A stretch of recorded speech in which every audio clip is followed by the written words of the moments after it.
Pretty much every culture has some idea of what happens after we die.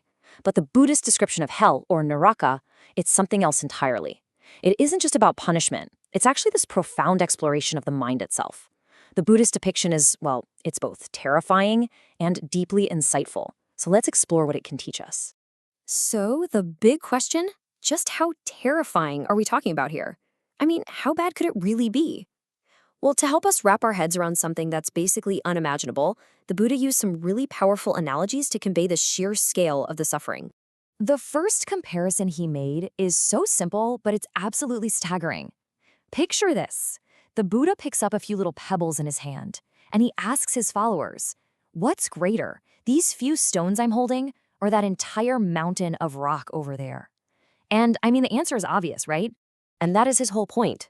He explained that all the worst suffering we could possibly experience in a human life is like those few pebbles in your hand.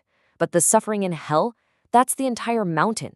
It's a scale that's, well, it's almost impossible to even compare. But, okay, a mountain is still kind of an abstract idea, isn't it? It's hard to really feel that. So to make it more visceral, more real, the Buddha offered another, even more chilling analogy, one that actually quantifies this immense suffering over time. Okay, I want you to really try and imagine this. You're pierced by 100 spears in the morning, then another 100 at noon, and a final 100 in the evening. That's 300 spear wounds every single day. Now imagine enduring that exact same torment, 300 spears a day, not for a week, not for a month, but for 100 continuous years. The sheer accumulation of that pain it's already beyond anything we can comprehend.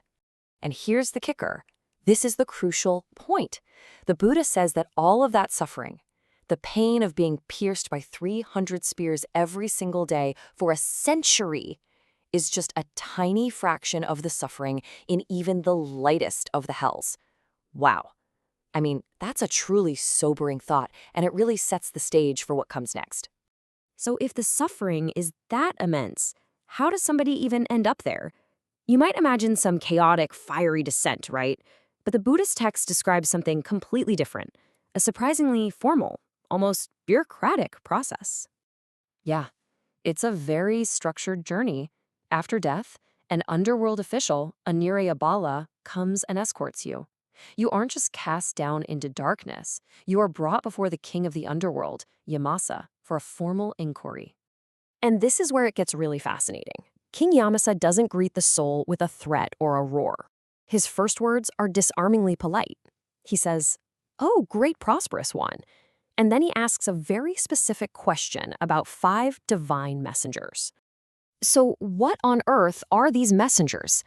Well, they aren't supernatural beings or angels. They are 5 common, completely unavoidable sights in our world. Signs that are meant to remind us of impermanence and inspire us to act with kindness.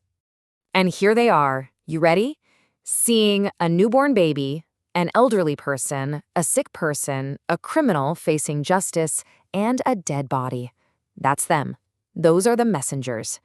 They are basically these universal warnings, reminders of life's impermanence and the consequences of our actions. And all of this leads to King Yamasa's crucial question. He essentially asks, look, you saw these things all around you. Seeing them, did it ever occur to you to do good? Did you take the hint and try to live a wholesome life? And the soul's answer is really the heart of this entire teaching. They don't deny seeing the messengers, but when they're asked to recall any good deeds they did in response, they say, I cannot recall. It's not a denial, it's a failure of memory. So why can't the soul recall? This isn't just a simple memory lapse. It's all about the state of their mind. The judgment isn't imposed from the outside, you see. It's a direct reflection of the soul's own internal condition. The texts explain it like this. A wholesome mind, what they call kusala, it naturally recalls its own goodness. But an unwholesome mind, an akusala mind, one that's dominated by greed and anger and delusion, well, it's too clouded to access those memories.